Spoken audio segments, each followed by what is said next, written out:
Uncle नमस्ते। अरे अंकिता, नमस्ते बेटा। सीमा से मिलने आई होगी?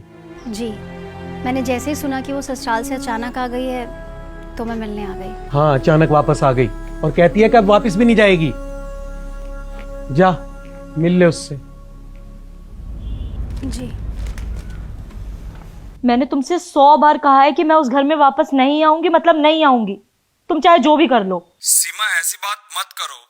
देखो मैं माँ से बात कर लूंगा और तुम्हें जिससे बात करनी है उससे करो, बस मुझसे मत करो। बाय।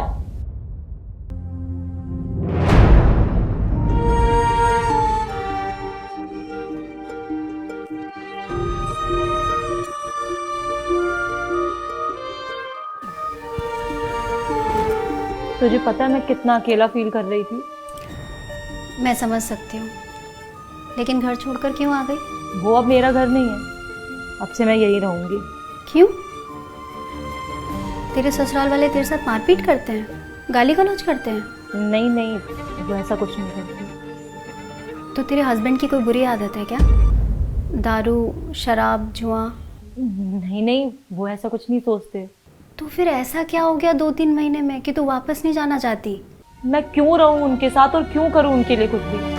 अरे जब भी मैं उनके लिए कुछ करती हूँ तो उसमें 100 नुक्स निकालते हैं और बोलते हैं मायके से यही सीख के आई है। कद्दू सीखा है। सीमा, शुरुआत में हर ससुराल वाले ऐसे ही करते हैं। तू ना उनका ज्यादा पक्ष मत ले। वैसे तो मेरे ससुराल वाले बड़े मॉडर्न बनते हैं, लेकिन जरा सा घर से बाहर कदम क्या निकाल दो कि 10 तरीके के सवाल जवाब करने लगते हैं। कहाँ जा रही हो, क्यों जा रही हो, किससे मिलने जा रही हो, हर चीज जाननी होती है उन्हें। तो बता दिया कर ना। मैं क्यों बताऊं? अरे इन्हीं सारी चीजों से बचने के लिए तो मैंने पढ़े लिखे मॉडर्न लड़के से शादी की थी, लेकिन मेरी किस्मत देखो। खैर तू ये सब छोड़, कहीं शॉपिंग करने गई थी क्या? हाँ, मुझे जैसे ही पता चला कि तू ससुराल से आई है तो मैं मॉल चली गई शॉपिंग करने। शादी के बाद पहली बार घर आई है ना, तेरे लिए सैंडल्स लेके आई हूँ। ले, पहन के देख।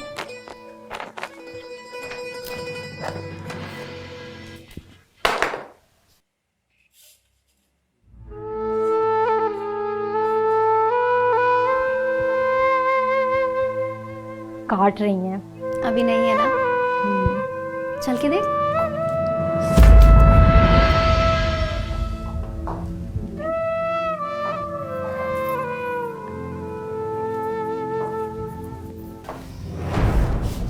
कैसी लगी? बहुत अच्छे हैं। पर तुझे तो काट रही थी ये। हाँ तो शुरू में सैंडल काटते ही हैं, नए हैं ना। और जो तू लड़खड़ाई वो? हाँ तो फिर संभल भी तो गई ना, और इससे देख मेरा कद भी बढ़ गया, तो इतना एडजस्ट तो मैं कर ही सकती हूँ ना। तो थोड़ा एडजस्ट ससुराल वालों के साथ भी कर ले। मतलब शादी एक नई सैंडल की तरह होती है। नई लाइफ में हमें कभी कभी कुछ चीज़ें चुभती हैं, लेकिन बाद में वो चुभन कहाँ गायब हो जाती है पता भी नहीं चलता। जैसे अभी तू सैंडल पहन के लड़खड़ाई, लेकिन तूने खुद को संभाल लिया ना। ऐसी ससुराल में भी अगर खुद को संभाल लेगी तो तेरा कद और मान बढ़ेगा। वो कद और मान तुझे मायके में रह के नहीं मिलेगा। मुझे पता है कि अंकल और भैया तेरा साथ देंगे, पर कब तक?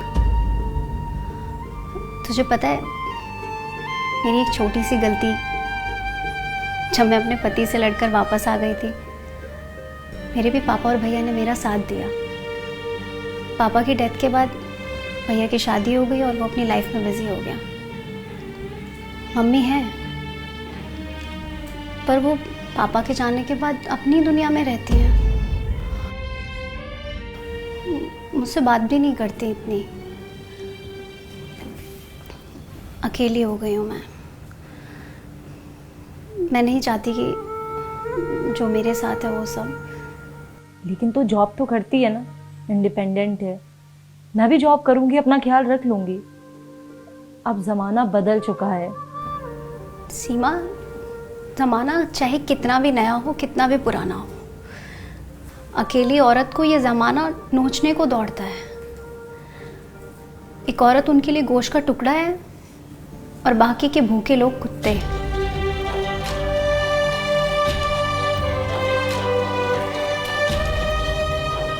तू मेरी छोटी बहन की तरह है।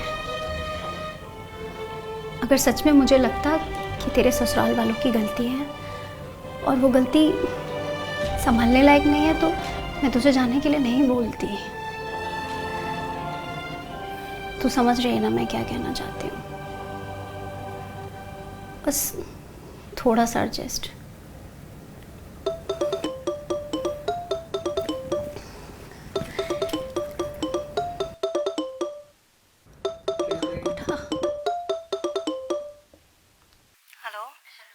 बहू, तू मेरी वजह से अपना घर मत खराब कर।